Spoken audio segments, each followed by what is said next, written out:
So it's lavender time. Hey guys, we're with the wonderful Amy. Hello. Amy the artist, who we will be interviewing absolutely when the time is right. And Amy's also a bit of a crafty person. She makes soap amongst many other things. So today we're making lavender soap with her lovely lavender. So we'll be picking the ones. I've been instructed by Amy to pick only the guys who do not have the open purple flowers because the bees are still doing their thing. So we're going to let the bees have their bit of nectar and throw away the stalks. So Amy, can I ask you how you got into soap making? Okay, so when Isabel, who is my oldest daughter, who's now 15, was kind of littler, I guess we must have watched like lots of American TV programs, and they're always like little girls selling lemonade outside the gates, and she's obsessed with doing that. And we tried it once, but all the locals come past and kind of look at us like we're from another planet. Well, you aren't We from are here. another planet.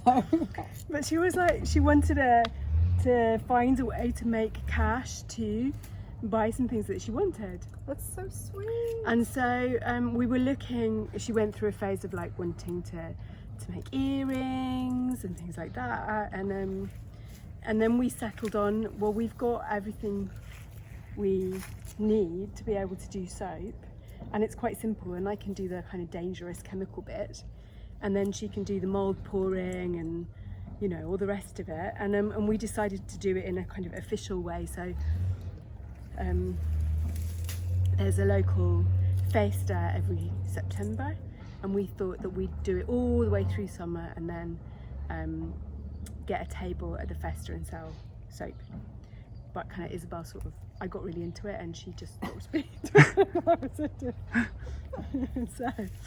so it culminated in fact us trying to sell soap on a day when the heavens opened and it rained so much that we were about the only stall at the festa. Do you remember that We festa? didn't really sell any soap, but that was how it started, really. Wow, that's so cool. Yeah. And obviously you don't have a very thick Italian accent. Well, your English is really good. Vero. So how come, like, where are you from originally, Amy? I'm from North London. Yeah. And what is a North London lass doing in Northern Italy? North London Lass was managing a community arts project in West London, and I met my husband, who came from here, and he grew up in this house, and boom, when we found that I was pregnant, we came here because we thought it would be a good place for the kids to grow up when they're young, because they're not young anymore, and they're like, yeah, London, let's go. Oh, the opposite is happening. Completely, yeah. Well, it's a lovely area. This is really just such a gorgeous. We'll have to do some video later on of the other side of the house. Amy's just a genius at upkeeping everything, and it's just so beautiful. The roses in May, June are just stunning. She's got like a whole wall of roses, and Amy's always busy. She's always doing a million things and has a million projects on the go. But you know, first and foremost, she is just the most phenomenal artist. Her painting with watercolors just blows me away. We might do a few videos of some of her newest things, which are so moving and emotional. I love them. You're amazing, Amy. Bless you. It sounds like such a granny. Like, I knew one day I'd end up being a granny doing watercolours.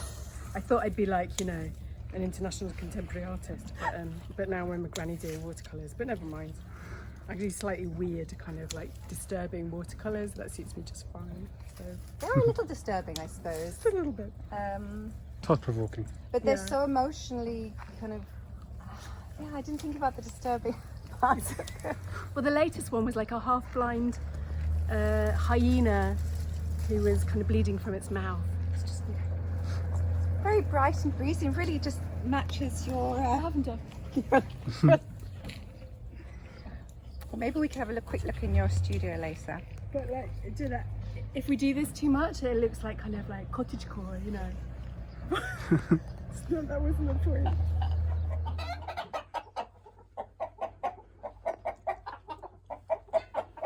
Oh my gosh, they're the cutest thing in the world. Oh my god.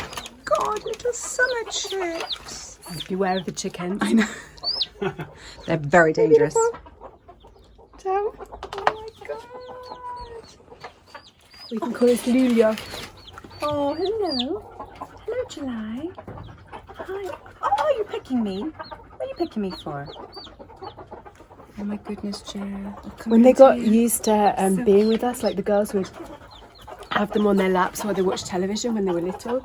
And then in here, because we don't kill them and eat them, we just use their eggs. They die of old age, which some people would laugh at, but No, it's we the can't best do way. it. And they're, instead of running away from us, they come to us. It's really sweet. These ones here, we didn't do it. We didn't kind of like make friends with them. So they run away and they're scared. But I think this time we need to Hello, Junior. change. How are you doing? You are absolutely beautiful. You are so gorgeous. What do you do? Do you want to take it? Oh my god, the wings are the cutest. Hi. Say hi. Goodness me. Oh, you've some set of lungs. You want to go back to Mama? Should we go home? See you rescue for Mummy, aren't you? There's 3 blonde ones and 1 black one. No. Hey guys, so we've been spending the last 4.5 hours picking about 16 grams of lavender. No, we haven't. It's been great, and none of us got stung. We had no arguments with bees. It was really very, very lucky. And we picked like the smallest. These are literally the cutest, tiniest baby cherry tomatoes ever. They are so delicious, and they're so red. So we've been munching on them. I'm actually going to do this one now. If I sit here too long, there's going to be none there. There's going to be none for dinner. Right, sweeties. Buonissimo. So, Amy, we've got the lavender. Uh-huh. We've got some oil, some olive oil. We've got some caustic soda. Some caustic soda. Yep. Okay. Yep, we've got some ski goggles. Some ski goggles. So they go in the mix, or are we blitzing them? Yeah, no, we're making lavender and ski. ski. It's very... I can't even say it. Lavender and ski goggle soap. It's a niche. It's for an Australia. It's for skiers that want to relax. No, no, of course you just put the goggles, because when the caustic soda hits the distilled water. Okay, so we're adding water in as well. Yeah, okay. It makes noxious fumes, so you have to be really, this is like totally like, don't do this at home, even though we're doing this at home. Well, are we going to do it out here? And... No, we do it in the kitchen. We're doing it at home. All of the windows, and the person who does the mixing at that point wears long sleeves, gloves, ski goggles. We look like ninja housewives, basically. Ooh. There you go, ninja housewife. Yeah, it's really. When man teach me your way. She's like Buddhist ninja. And you absolutely do not breathe in the fumes, but then you put in the oil and it settles down and it becomes okay. So when do you pour the lavender in? Well, you do distilled water, soda, mix, then the oil goes in, and then you can put those ones in, and then you whiz it with a food mixer, and you never use any of these things to make other food with, in case you poison yourself because there's caustic soda. Because at the point where the fumes or something, if you get even like the fumes on you, then it can burn your skin after. You stay way away because you've got delicate skin. But all right. That sounds kind of cool. Yeah, it's quite fun. No, the best bit is it when it starts to turn colour, and then you can pour it into the moulds. It's quite fun. Well, Amy has the prettiest soap moulds ever, and she's always been gifting us soap for the last few years. And we've been promised soap making course for the last few years as well. So I'm just so excited. Now they have to make their own. I know, damn it. Now we'll know how to make it. Well, I don't have the ski goggles, so I just can't do it at home, I'm afraid. And I just noticed you've got the right colour nail varnish. That's true. How did you know? Because this was a spontaneous thing. You can have some if you like. You can do the lavender nail varnish, the lavender soap. So how many do you think, how many bars of soap we're going to get from, what's this, about 200, well, 100 grams? Do you know what? when I'm making it, I'm really scientific. I like get all the measurements right to make the right amount of soap, and then I chuck all that in afterwards.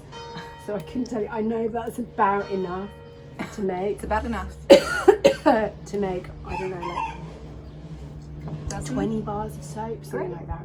Yeah. Great. And if it's less, it's less, and if it's more, it's more. If it's too like, if there's too much organic material in them, they don't dry very well. So you can't put kind of like juicy, watery things in. But that's okay because they're quite dry. They're quite dry, these clothes. And it's quite kind of corporeal. But so it bulks out what you've got. You make more soap. Of course. Well, how long do we have to have it dry for then? That's usually the one with lavender. In about 3 days, you can turn it out with a mould. But then you're not supposed to use it for about a month. Oh wow! Okay. Okay. No, so it's still it will fall apart. No, not fall Okay. apart, but it's too. I can only think of Italian words. It slips away too easily. So Okay. So it melts. Yeah, but it doesn't melt, does it? No, it just comes apart. It's not solid enough, basically. Yeah. Okay. And what was I going to say? So how long can you keep the soap for? It's just Forever. Forever. Wonderful. And is it best to do this in warmth of the summer or the cool of the winter? It doesn't really matter. All right, guys. So if you're watching this video, it doesn't matter when you do it. All you need is some water, some Distilled water. distilled water. Mm-hmm. Why does it have to be distilled? No impurities in it. Okay. No, I'm not a chemist. I read it on the internet. Distilled water, caustic Soda. soda, some oil. So we're using olive oil today, but I would imagine any kind of oil would be lovely. Yeah, and you can put essential oils in if you want to keep them.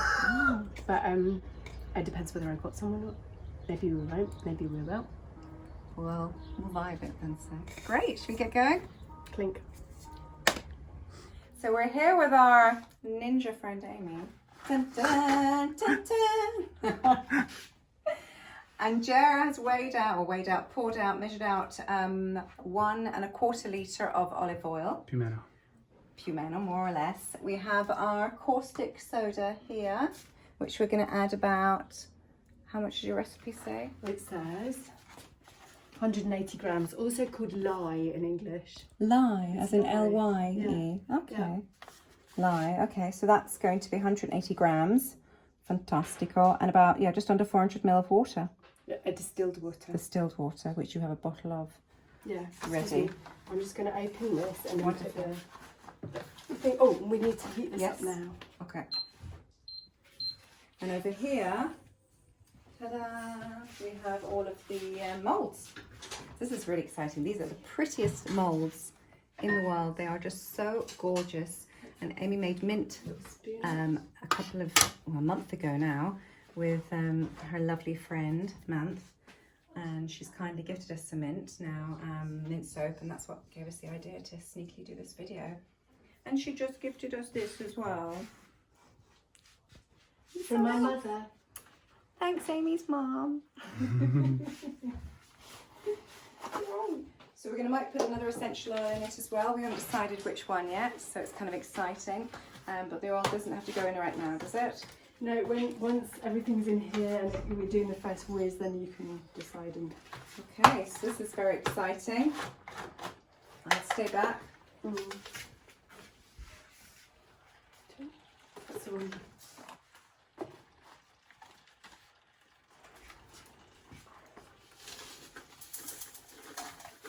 Oh wow, it looks like salt and grains. Interesting. I just realised I haven't got my glasses on, so I can't see the numbers on the thing properly. What do you want me to weigh out No, again? that's it. I think that's it. 200, just under 200, that's 175. 180. Perfect. If you want your goggles down, just tell me and I can. Yes, please. Your ski Like goggles. a seal diver. Oh, you look really like you're serious. And you look super cute too. So there you go. I'm smiling. We can feel the joy. Yay, so this is the... This is where you have to have the window open and stay away. Don't breathe any of this stuff in. Zoom, really, seriously.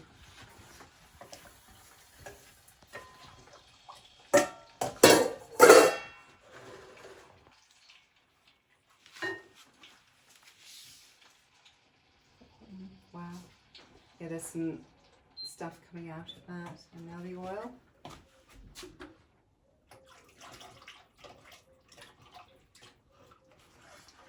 Cool. So the soda is kind of melted into the water, and now you're, oh my gosh, how exciting. Should we put tea tree in? Oh, that might be great. It's very overpowering though. The lavender, I reckon. Yeah.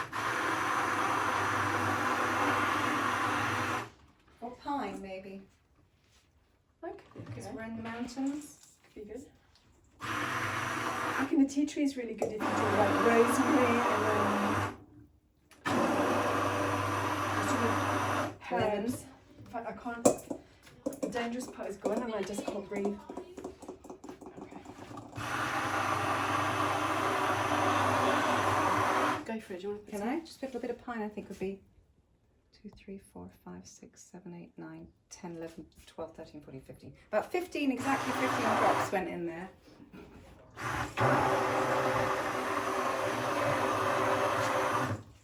Do you want to do this? Because it's not dangerous now. Yeah, I guess so. Let's have a go. Yeah.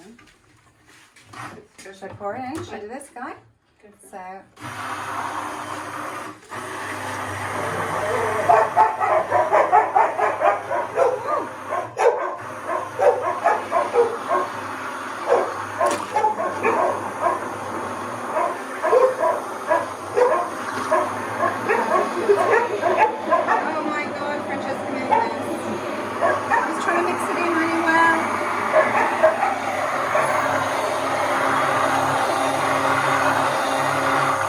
Pour some more. Go for it. Just chuck it all in. So do you want to have them all completely broken up, or are you happy to have little bits? I think it's nice to have like most of it Yeah. broken up, and then some bits we just chuck in afterwards that remain big. That's so nice. I can't believe it's so straightforward.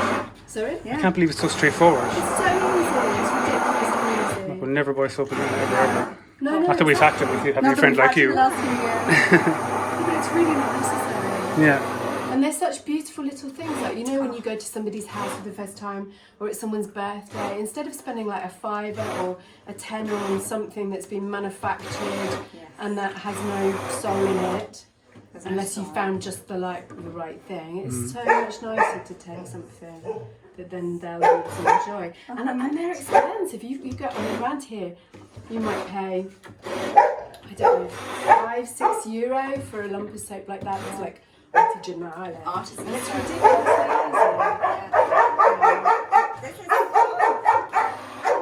Who's there, guys? What are those puppies up to? So you have to keep going until you get trace. I would try and make all of that like disappear as much as And possible. then leave this till the end. Yeah. Can I just test it to see if we've got? Please, take Because over. you do it until you got trace. You know, like with jam. I didn't understand what word you said, and I was to be honest. Trace is the same thing you're supposed to do with jam. If you put a fork or a spoon in and it keeps the shape, then it's ready. But so it's almost there. But And that's not called quite. trace? It's called trace because you leave little traces. Oh, okay. And also it holds its colour better if it's really well mixed. You know, like that mint stuff, the one that wasn't one, which looks a bit crappy. But the other one is like a really nice, It natural. looks rustic. But if you go, for example, to Marseille and they have the lavender soap there, like the Provence lavender soap, it's so horrifically purple. It just looks really super fake. That's the fake. Whereas this goes white. It's really weird because it's got no. I'm just looking at the camera. There's no colour. fakery in it at all. No fakery. But We're keeping it real here. just with magic, no fakery, no quackery. Just real magic. Real chemical magic. But yeah, I think the better mixed up is the smoother the soap is. But then throwing those in gives the little touch of it. That's just. It's kind of alchemy, really. That is magic, though, isn't it?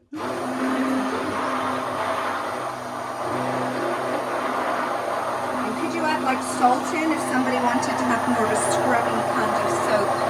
I suppose so. I hate to make people click somewhere else other than your site, but there are loads of other sites. There are a few people, I'm sure, making Yeah, soaps that have like online. amazing recipes where I got the first recipe from.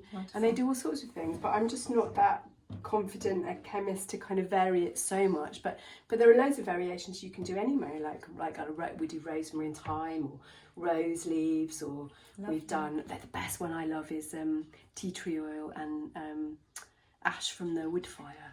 It's amazing. That's the one that's good for your skin. Yeah. Did we keep some ash? I can't remember. I don't think. Oh we my kept. goodness. Or clay. Clay from the river. The clay from the river is amazing. The mountain rivers. Yes, that soap is fantastic. Really good. So, I mean, or orange. We've done orange, but that didn't dry very well. Oh, so it was too wet. Yeah, too juicy. Or rose hips are really good. Oh wow. Smell is nice. lovely, isn't it? Yeah. Smell it from here. So do you want to do more? I mean, I think I it's. think that looks good. Should we done, pour it in? Yeah. Looks very well mixed now. It's so nice. I can't believe we're doing this after 2 years of promises. Promises. How pretty. So this isn't going to be green anymore. When it dries, this is going to turn a lovely Probably turn white, to be honest. white. That's But amazing. everyone's a little bit different because I'm not very precise with the amount of organic material I got in. Everyone is kind of a surprise. Nice. Should I give it a tiny whiz or not bother? Oh, whatever you fancy. Cool. Names. This is really fun. Apart from the bit of the caustic, noxious gases energy, it's really, it's not ridiculously You're difficult. done because I'll plug it out. The other thing is the temptation is to clean it with your fingers before you run the pump. But it's a really bad idea. That's a little dangerous thing. It's very dangerous. Yeah. Should I just leave So it hang? everything, yeah, I'll clean up in a minute. You can do the fun now. Wow, so is this the pourer? That's the, you need a spooner rather than a pourer. Oh wow, we're going to spoon it in. Spoon it out. Fantastical. Let me just get something to put it on. Sorry, I should have prepared that beforehand like a good TV producer, but I didn't. Okay. Someone else is making soap. Wow. Oh, it's quite warm. Oh, it's boiling. Super warm. It's really hot. Goodness. Okay, so we're going to do the pretty guys first. And then what we'll do, hopefully at the end of this video, we'll have the end product in a month's time. Well, you can actually show the ones that she's... Yeah, we can show some of the mint guys, but it would be lovely to see these finished. So you said a day, isn't it? Well, before 3 you can days. turn it out. Each one is different. Okay, so it depends how warm it is, I suppose. Well, how warm it is and what the organic material is inside. Okay. But in my experience, the lavender goes quite fast. Wonderful. So I don't know if you smooth. Oh, really? Okay. It's up to you, but this is fine. You're the expert. But you do it how you like it. How exciting. I can't believe we're making soap. Another expert syndrome. Smashed. Barrier smashed, exactly. It's a really nice thing, don't you think, Amy, that in the recent years there's been a kind of return to homesteading, I suppose. People going back to creating, you know, guys in their kind of 20s, 30s, 40s, 50s who would have shunned, you know, the old energy would be, oh, that's too grannish to do that. Yeah. We're kind of going back to it. Yeah, thank God for that. I know, isn't it? I think people are getting so sick to their back teeth with the vacuous nature of our world and buy, replace, consumerism, all that vibe. And Amy sent us a very interesting article actually on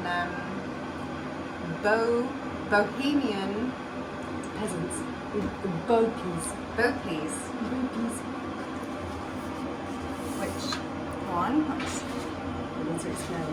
It was a Guardian article about millennials mainly, who decided to drop out, a swathe of millennials who decided to drop out of, you know, capitalist communist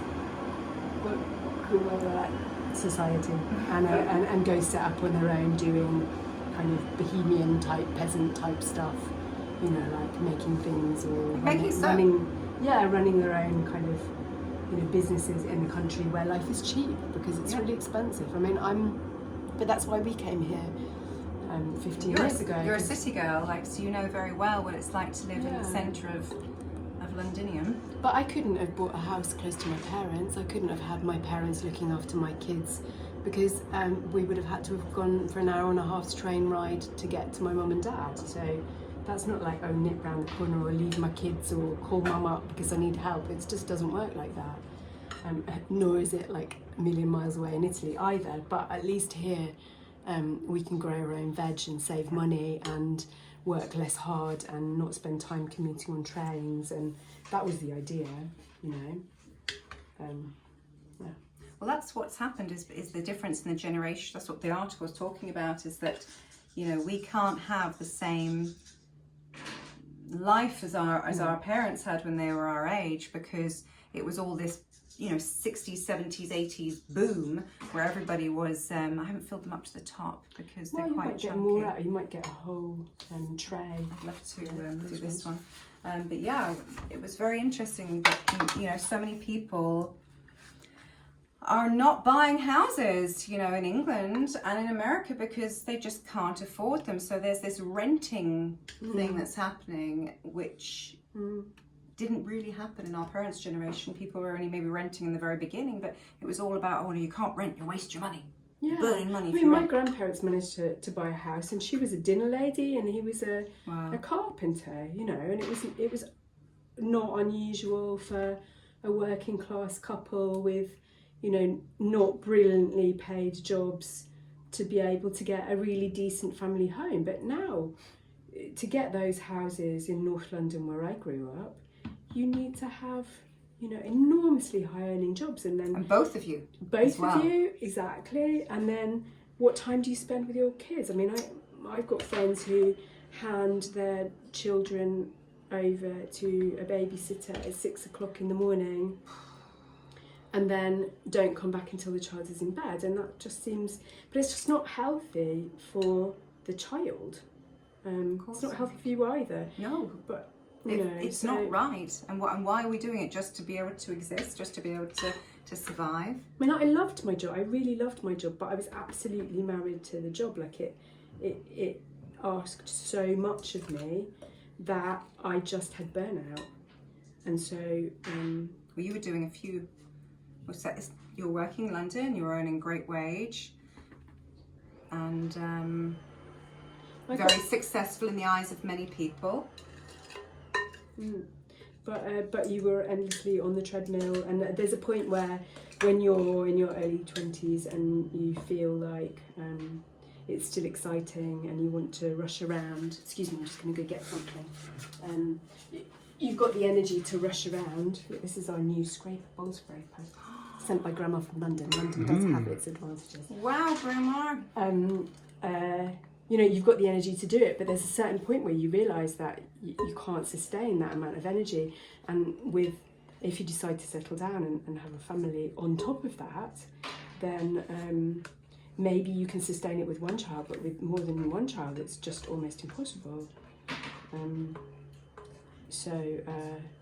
know, I don't know. It's very hard. You know, in the 50s and the 60s and the 70s, you know, women were kind of expected not to work. They were told not to be at work. I mean, my grandmother did work for London Underground Transport anyway. Both of them did. But she had her mum that actually, so I'm going against what I'm saying now, her mum did actually do work, and because they really had no choice, but she had to come home by herself, and she said that was one of the worst things ever for a child, to come home from school when you're very small, and because back then they'd walk. They were latchkey kids. There was a name for it because there was an enormous boom like pre-war of those kind of kids. And you felt abandoned. And these abandonment issues that we carry, that we learn in our formative years, then carry through into our adult years. We're then having to kind of fill these holes in our foundation with stuff, which of course consumerist Yeah, no, utterly. cookbook is more than happy to offer us these Absolutely. options. I also think that married with the idea of, do you need to wash your hands? I will wash my hands. I'll wipe this off. That married with, there's all sorts of like contiguous kind of phenomenon happening. One with, I read somewhere that the 1950s idea of the woman stays at home was actually new. It was to get the women out with the jobs, to liberate the job spaces that they'd taken during the war. No, I'm absolutely serious. Because the women had gone into the workplace during the war, they had to. Yes. But then when the men came home, they wanted their damn jobs back. Of course they did, because they needed. There wasn't so many men because a lot of them weren't there anymore, which is horrific. But slowly, they needed to push the women back into the homes again. So the kind of that wave of be perfect housewife. Goodness. Mixed with like, oh, look at all these amazing gadgets and you can make perfect home was very tempting.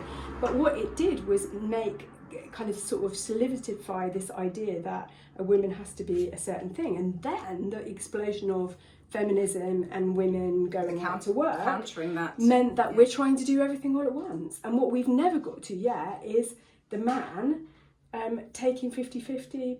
I mean, what happened to me here was, it was great when I was at home looking after the kids full time. Well, some of it was great, but then as you go back into work, which is what I did, you end up running around trying to do everything. So then you're kind of like back into this explosion of, I don't have quality. So you don't have quality of life. Goodness me, so when you're you were winning, yes. You were cut out paper 50s doll in kitchen, nor are you when you've got no time to even think or go to the toilet because you're trying to do everything. But matched with the idea of the nuclear family, where you might be far away from your grandparents. Like pre-war, at least families were big. Yes. And so you go, telephone, maybe there weren't even telephones, I don't know, you shout down the road, towards you, stand like, Auntie Vi! And Auntie Vi comes along. There were communities that strongly knitted communities because they knew that was the only way that we were actually going to get over hardship. So what families are coping with now is that kind of like nuclearification, where it's just like 2.4 kids and you, but you have to go out to work and then you have to pay. I mean, it's really stressful all around. We're trying to do a million things and we can't. And that's what I really love to hear about that. That's also what they said about the BP, the BOPs, is that they're forming little clusters of community because they help each other. And I love it. I mean, so lucky that I've got a group of neighbours, only one of whom is Italian. There's one Nigerian, a Romanian, a Hungarian, an Austrian and a Peruvian.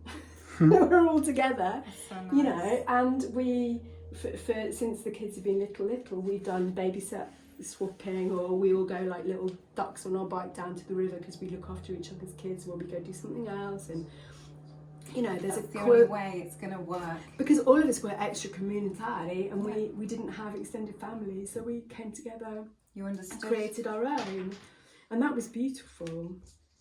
But like finding your way in the next century where we have all these pressures on us is, I mean, thank God we don't have other pressures like it's not okay to be gay, or you can't divorce if you find yourself in an abusive marriage, or thank God those are gone.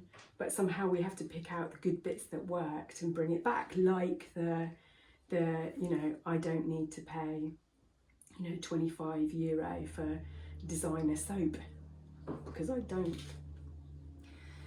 It's people buying an idea, and it's buying an identity, and it's buying into something, but they're just you're not doing it. But then people don't have time, maybe, as well. It's absolutely. This is the farce of the way that the world has been set up now, is that we're expected, as you're saying, to be the perfect. Just talking about women right now, we're expected to be this perfect housewife, perfect mother. But also have your cake and eat it. You go out and work, you be a successful woman, because otherwise, you're just a housewife. So it's so paradoxical. No, absolutely. And you just a housewife is horrific, isn't it? And you have to have your own life. You have to be able to have your friends, because if your life revolves around your family life, then that means that you're a very shallow person, apparently, and that when they leave the nest, then you'll have empty nester syndrome. So how is a woman... But don't forget self-care time, because you need you time. Like when you're going to find that, I don't know, on the toilet maybe. If you're lucky. If you've got kids maybe a bit older. Or if you've got a Jer who's doing a very good job behind the camera. He is. Thank you, Amy. But it's nearly it's nearly kind of made in a way, I think, the way that society has kind of, and I don't know if it's been organically come this way or kind of structured a bit, or maybe the both, is that as a woman, you're just, before you even start, you're starting your 20s and you're losing. You can't win because there's always something that's going to have to give. So then you're going to reflect on yourself and think, well, I'm a terrible wife, I'm a terrible mother, I'm a terrible friend, because of course you have friends that need you, because women, you know, we need each other. I'm a terrible work colleague, I'm a terrible daughter, I'm a terrible sister. So all this pressure goes on us to be perfect. But what is perfect? Isn't it just that we have to follow what we are as women, which is being the glue, being empathic, connecting with people. Connective tissue of society. That's right. Yeah. So Amy, tell all these ladies out there that are going, yeah. And what do we do, Ames? What do we do? Make soap. We make soap, I don't guys. know what you do. I don't know what you do. I don't have any answers. I just had problems too. Hello. Oh, What's this about? it's Isabel. The reason why we're here. Isn't that lovely? Excuse me, I'm going to go and open the door. Hey guys, we're back with Amy. About, 5 days has passed? Yeah. And the soap, it has dried. So we're going to check it out and take it out of the moulds. Do you want to be the first to take the plunge? Ta-da. There you go. Yay! It's great. And they've got a beautiful colour. It's so pretty. The last ones we did were kind of completely white, so they may go whiter. But I mean, every batch is a bit different because I'm not very scientific with the amounts of lavender that I put in. Sorry about that, guys. So you don't really know. It doesn't stick to the mold, it keeps it nice and clean No, it doesn't afterwards. stick at all. It's really clean. But They're so pretty. yeah, these may stay kind of greeny because maybe there was more leaf material in there or something, or they hadn't dried off in the sun so much. But it's hard to tell. And so you think that we pile them in one area, like in a kind of pyramid, you said?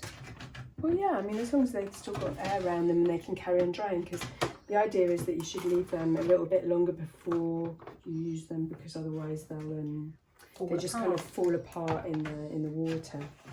So they smell amazing, guys. Like, it smells really nice.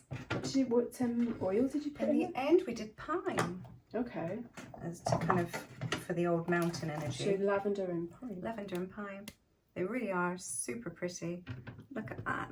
It's very different. Look at the mint colour. So there is a kind of the mint. And what's this one here that you made? They were all that's mint. mint as They were well. just different. These ones were kind of Wow. super mixed up mint and loads of it, and this was less. So, but I think these ones will go white in the end. And were these Just take guys some a bit darker before you dried them out? Or? A little bit, yeah. They were more mottled and green. Yeah. They're super gorgeous. So guys, this isn't rocket science. We've managed to do it. Otherwise, I wouldn't be doing it. And it's been really nice and fun. And the biggest thing we're trying to do with this channel, well, there's a few things we're trying to do, but with this kind of stuff is to break the expert syndrome ceiling that's there saying, you can't do this, you're not an expert, you're not trained. Well, I'm not an expert and I'm not trained. we can have a go. And it's so nice, as Amy said, that when you make something at home, you can bring it to people. It's just such a lovely gift. And for Christmas, this is a great Christmas gift to give to somebody, of soap that you've made yourself, that has been with your herbs from your garden, with some essential oils that you found in your molds that you've picked, like a little cute bag or something. Oh, So look, these were other ones that I made like maybe a week ago, and they've gone completely white. That's a bit of beeswax, but they were like thyme, and I think they were thyme. Oh, that's lovely. And then I found these little bags somewhere, just in like I don't know, like a stationery shop. They didn't cost very much, but they're perfect. So to give someone that for Christmas, with a little bit of lavender. So I put lavender at the bottom, and then that stays in your knicker drawer as a lavender thing. Or you've got like a wash bag to take on holiday. Look how pretty, guys. Yeah, and that's it. It hardly cost me anything. Well, maybe like I don't know, for all this stuff, it was like 3 bottles of oil, dirt cheap oil, so like €4 olive oil. And the stuff from the garden, and they were like €2 for the packet, because it was in a bulk buy place. That's so fantastic. that's nothing, you know, it's really not a lot. I started using your soap for my hair as well. Yeah, complete. So Oh, really? all of her body, like, just. Oh, wow. Okay. It's cool. Yeah, I don't know, with our slightly longer hair, it didn't quite work for me. But you can do the shampoo bars, but that's another level up. And I looked at the recipes for those on the web, and there's so many variations, and I got all the ingredients, which are still in the cupboard. Maybe we should try, but I never made the next step. So maybe we should do it. I think, guys, we're going to do it. We're going to absolutely do it. Wow, that's so exciting. Well, then with your hair one, though, maybe you wouldn't have such, you know, lavender kind of stuff in it. It would be a different... Just have less caustic soda, or mix it up a little bit. Maybe chop the organic material up beforehand, and then whiz it up a little bit more. And Joe was saying, would you have less? Do you think it's got less caustic soda, or is there completely different? I'm not going to talk rubbish because I can't remember.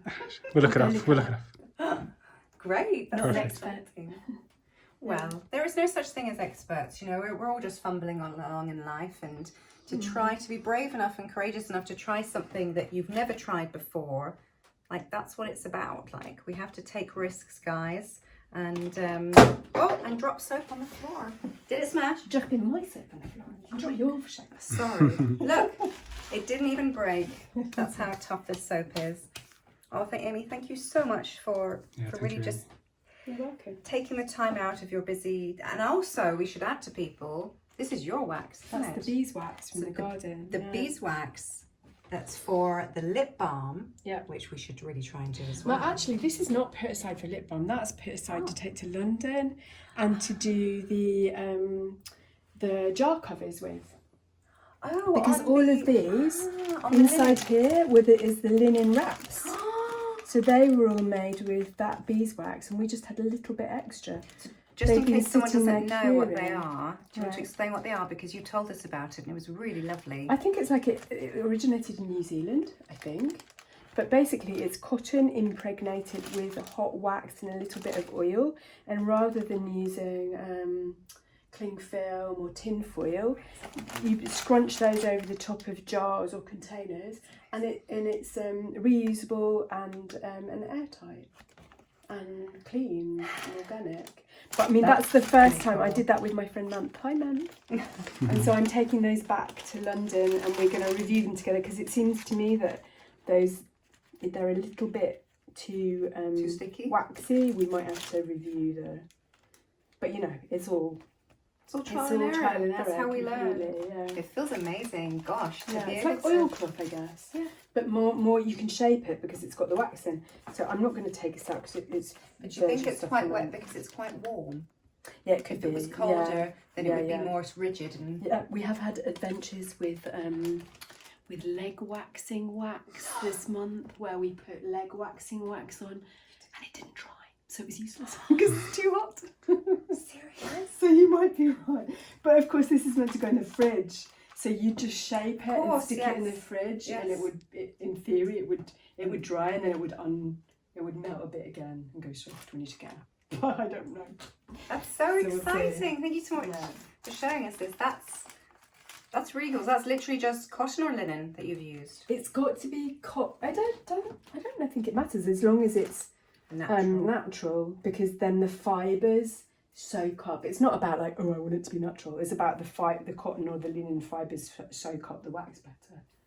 That was it. So we weren't even sure if this was exactly the right stuff, even though the man who sold it to us said it was from that place. I remember the material place that we went to. Yes. Yeah, but I mean, it's all to be refined. The idea is we start now, and then by Christmas we'll have worked it out. So that's Christmas presents. Shampoo for me, for sure. Yeah, exactly. One step at a time. Please. Well, we have to get crafting for Christmas. Now the time's to start, because the herbs are out, things are growing in the garden. It's a bit warm, but a lot of these things take a while to dry. So these soaps won't be ready to use for another month, you said, really, 3 weeks. You know, if you're desperate, a couple of weeks. If you're stinky and you can't, or the people in your house. Exactly. But I mean, it's going to take us a while to work through those. So frankly, yes. But you know, you guys take home your half today, and you can try. Tell us, basically. Okay, I'm just so excited. It's just I don't know. It's not difficult, guys, to really just try these things and do it with friends. It's so nice. So you can. It's like cooking, wasn't it? It's like cooking with friends. Yeah, but exactly like stupider because you have to put goggles on. But anyway, more fun. And then who wants to eat the soup that you make with goggles? No one. But anyway. And then we had a great chat as well. We were kind of talking about a few other subjects last time, which was really nice. And I love Amy's she's just such an interesting person, and we hope that we'll be able to return to have a look at some of your art one of these days. Maybe this is when I just like sleep. Just much sleep. Well, we're hoping that Amy will allow us to come back. It'd be great also to make lip balm with you, or I might have a go of lip balm myself because you gave me some of your wax, which I'm really excited to try because it doesn't seem that difficult. We've got rose infused oil that we've been infusing for about a month now. So what we're doing is we're taking the rose leaves from that, mixing it with the wax. Nice, that would be lovely. I mean, the hardest thing with that is to get a hold of it, because obviously if you're in a big city or somewhere, it's going to cost you a fortune. Like we've got the hides, but then it's even difficult to get it out of the hides because it needs to be refined, because it's all mixed up with, you know, other stuff that is not very pure that you definitely don't want to put on your lips. But because we've got the wood burning stove, you put a saucepan on, a throwaway saucepan every night, and just let it melt, and then all the impurities come to the top, and you take it out and put it in the snow outside, and it melts and it cracks on top, and so you can scrape off the impurities, and then you do it again and again and again. And over the course of the winter it slowly purifies, so it doesn't cost us anything extra. But I mean, if you had to do it yourself, it either costs you to buy or fuel to burn it, or it costs a lot of fuel to purify it, to get that. So I heard that you can buy wax that is called starter wax for your hives. That wouldn't be as expensive, I would imagine, for people to buy than wax. I don't know. Yeah, so surely if it's destined to a different kind, not the beauty market, you might be right. But all the bee stuff is horrifically expensive as well, because I don't know. So I don't know. So make friends with beekeepers, really. Yeah, because obviously it's a product that that is important for other things, but they're not necessarily going to do everything. So yeah. Well, we're all about bees on this channel, so we'll have to, when you're taking out some honey, we'll have to do a little mini video with that. Oh, that's a thing for Maurizio. Yeah, but we've got the big Wally machine out in the garage that maybe the next time he does it, we'll ask. That would be amazing. Yeah. That would be so fun. So there's a few things that we're going to do with Amy. Amy, thank you so much. You're welcome. You're just the best, you really are, and such a brilliant person. Bless you. And thank you for your time and your effort, and I'm sure everybody's enjoyed it. Thank you. Ciao. Ciao. Well guys, this is the finished product. This is Amy's beautiful soaps. Look at them. You saw how easy it was. It really wasn't very complex. Absolutely gorgeous.